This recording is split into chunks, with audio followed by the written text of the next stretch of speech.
you'll see that this has a shape to it. Oop. The taller side will be the top, the shorter side will be the bottom. We don't need to do anything extensive with this particular portion of it. If you really would like to, you can get a Sharpie once again, get your winglet, and you're just gonna find the center line between the tip of the winglet and where the V is at, right there. And then you can put a Sharpie line down there, and that's where you're going to follow that line. But we don't do that because this portion that we're gluing here is extremely simple. This is moving a little bit, which I'm gonna move it back. Again, this is kind of a build where we're time sensitive here, so if you really wanted to build it fast enough, definitely use foam tack or a different type of glue. So we're gonna go ahead and use foam tack now. And what I do here, this is very simple because you're just eyeballing what this surface is going to do here.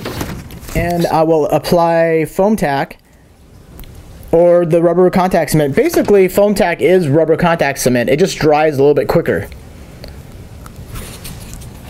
Again, my buddy that built one of these, he built the entire wing using CA, using super glue, which is completely fine as well. It builds extremely light. Okay, all right, there we go.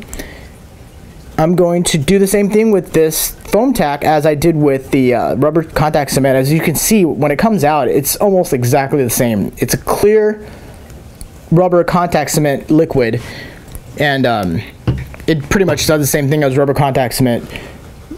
I got a little bit too much on there, so I will use my fingers. Don't be afraid to get dirty there. And then we're gonna go ahead and wipe this off before I get it all over my equipment here. It's a good thing about rubber contact cement, it just comes right off when you do that. Okay, so now the easiest thing here to do is I'm gonna put this down. I will raise the wing vertical, and you can see down the center line, and you're just going to line up the tip with the rounded tip there, and then the tail set, the back section, just line it with the V. And that's all you're doing, and you're pressing down. And that's it.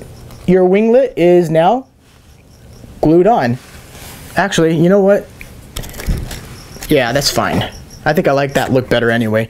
The winglets are the same on both sides, so it's kind of your personal preference on how you want to glue them on there. Let me see. They're color coordinated, so you can put them on whatever side you want. So I like this look here. So we're going to leave it there, and then once we do that, I'm going to look down the center line here and give it a press. Make sure the V is lined up with the trailing edge and my elevons, and what that looks like is like that, as close as you can. Again, you don't need to have any kind of crazy measuring tools or anything like that. We're just gluing the winglet on, and you just get it as close as you can, and we're good to go there.